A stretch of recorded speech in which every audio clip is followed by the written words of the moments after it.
My name's Richard Harrington, and today I'd like to show you how easy it is to accomplish great-looking black and white photography by taking advantage of high dynamic range imaging. To do this, let's use the latest version of Aurora HDR, and we're going to merge together a bracketed set of photos. To do this, click the Open Image button and navigate to a series of brackets. In this case, I'll select a range of images. These were taken while traveling in Hong Kong, and I'll click Open. Aurora HDR reads the information in the files, and you'll see that things have changed with the image over time.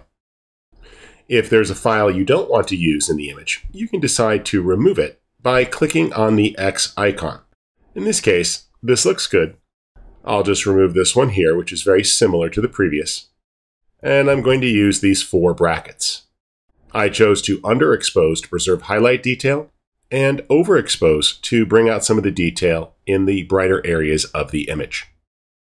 Now, I was shooting on a tripod, but if I didn't, I could check the alignment option. Since it was a lightweight tripod, I'll actually check that for better results. From the gear icon here, I also see a few other options. Since there was movement in the scene, I'm going to choose Ghost Reduction, and I'll set the base exposure for the slightly underexposed image. That looks good. I don't anticipate any chromatic aberration, but if there was color fringe, you can check that option as well. When you're ready, click the Create HDR button to merge the files. Aurora HDR in this case is opening up the RAW files. RAW files contain significantly more data than their JPEG counterparts. Most RAW files will contain 10, 12, or even 14 bits of information per channel. This gives you significantly more depth and color details as you start the merging process. The advantage here of working with RAW files is you get a better HDR image to start with. So I strongly recommend choosing this option in camera. Once the merge is completed, you'll see the new intermediate image. In this case, it's a blending of all of the exposure information across the several photos. Let's start by getting a corrected image. Over here, I'll take advantage of the transform tool.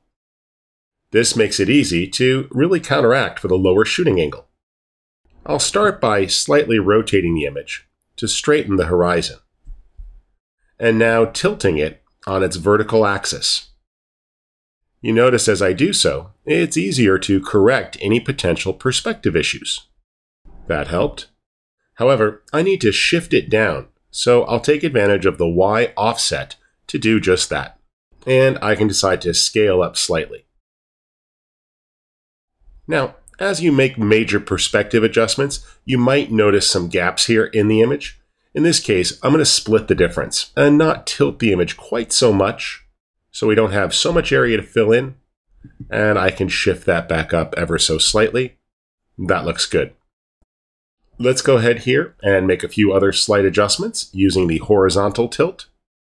There we go. And I can use the scale property if needed to fill in instead of an alternative to cropping. However, as I do that, it's important to note that I don't cut off any key details of the image. Now that that feels good, let's take a look at the next button, which is going to allow me to make some lens corrections. In this case, I can compensate for any distortion caused by a wide-angle lens. Additionally, it's a good idea to punch into 100% and check the edges for any chromatic aberration. As I look at the high contrast areas here, I'm checking the edges to see if there's any color fringe. In this case, I see just the slightest amount up here, so I'll remove it ever so slightly to remove some of the color fringe in the high contrast areas. Now, since we're going to black and white, this is not that big of a deal, but I do find that it's great to get a good starting image. All right, let's fit that back to screen.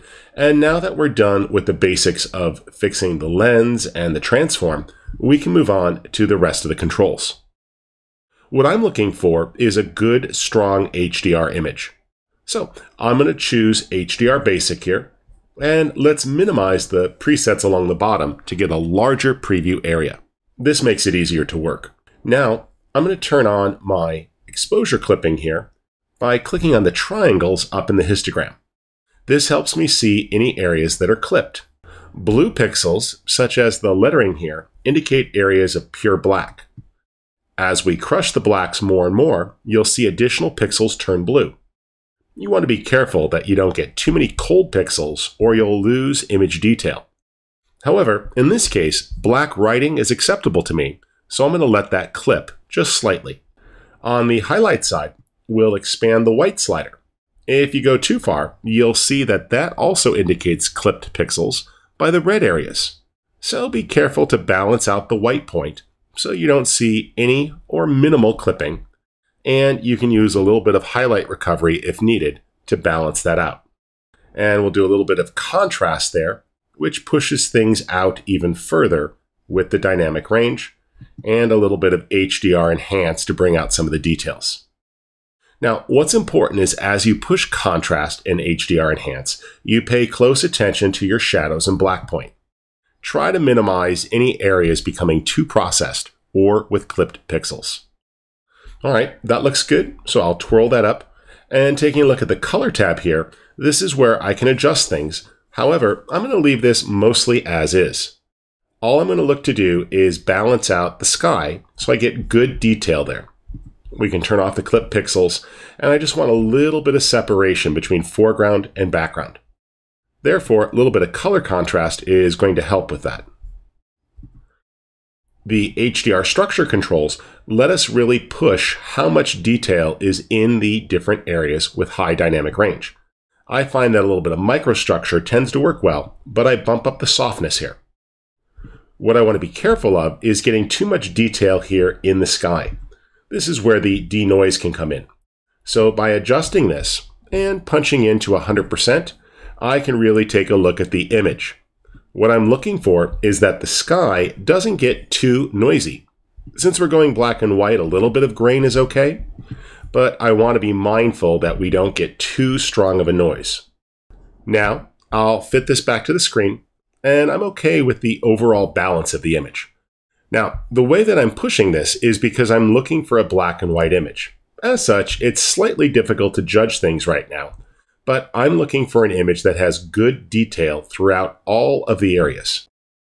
The polarizing filter is also useful for skies.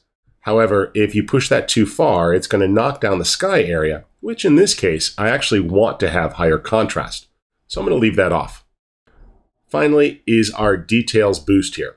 And this allows us to really control what's going to happen with the image itself, which areas are going to pop more. So by pushing the small and medium details, we get nice overall separation here on the archway. I'm going to leave the glow off. I'm not interested in any pushing there.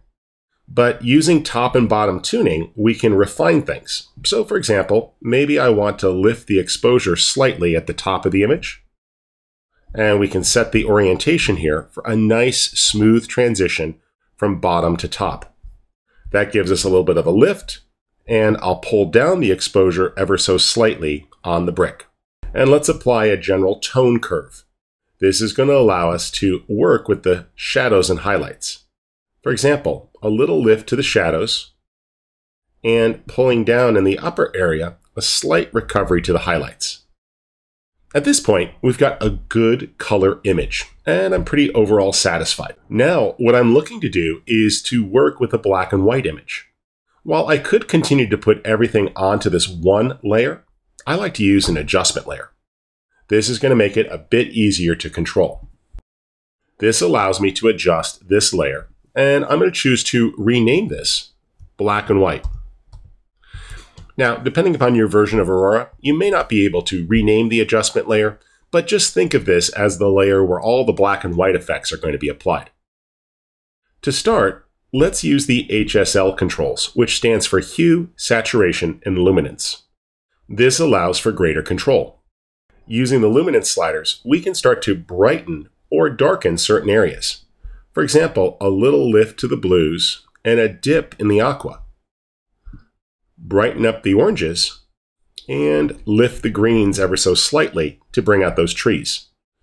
Now, I can use the saturation sliders to bring down those areas.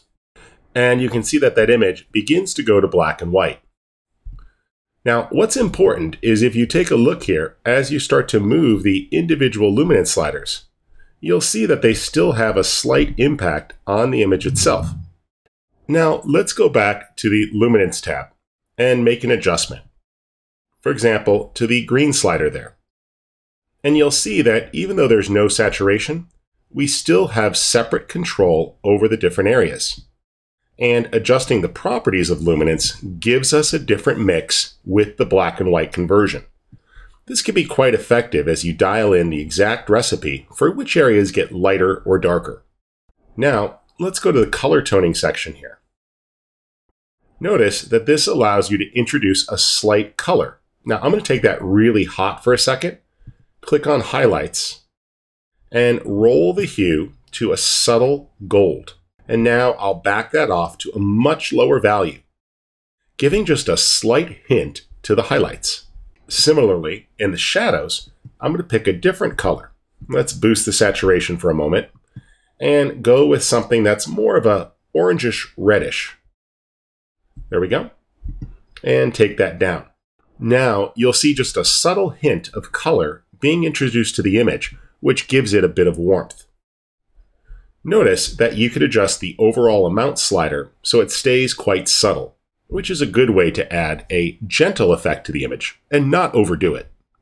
Additionally, you might decide to apply another tone curve. This allows you to go after individual color channels or work with a composite image. A classic S-curve allows us to really go after and bring out some of the key areas. In this case, putting a gentle curve to the image is bringing out some of the contrast here and really gives it a more filmic look. Now, before I finish this out, I need to remove this missing area. I can send this over to Luminar for some cloning if I'd like to work there, or take advantage of the crop tool to slightly remove that. Let's pull that up ever so slightly, and while I'm at it, it looks like the image needs to be straightened just a little bit. Fortunately, you can always go back to the original image here and select the Transform tab, where it's super easy to make refinements. There we go. Let's just dial that back in. Now, I'll select that black and white adjustment layer and continue with the processing. One of the most important tools that you can take advantage of is the ability to dodge and burn. This allows you to actually paint on the image and bring out different areas. So I'm going to start with darken here. Adjust the size of the brush and the strength to a lower value.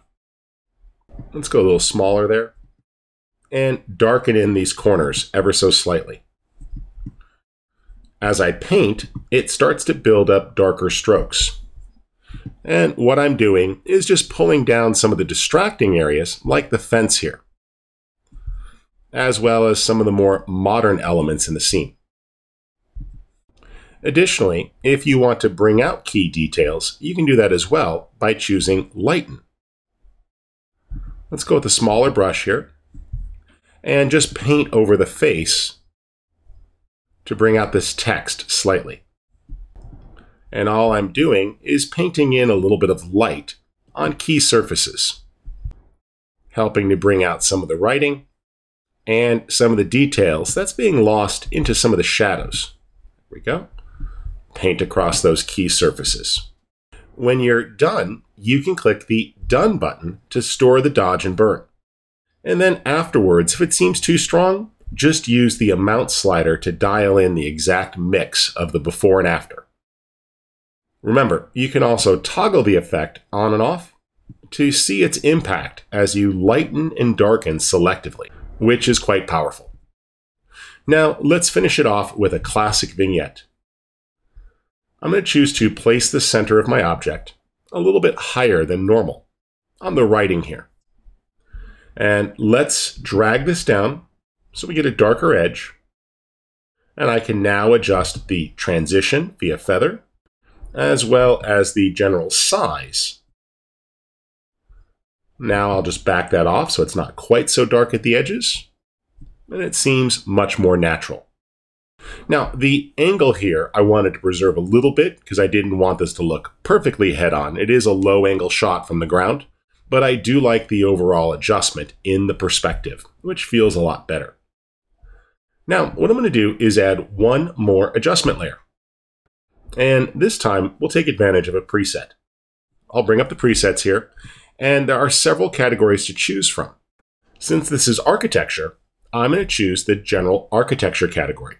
And there are several different options to choose from, but I'm going to select the mild enhancer.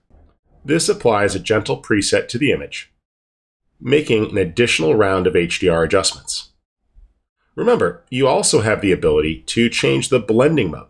So I'm going to go a little bit gentler with soft light, which gives this a subtle change, which I like.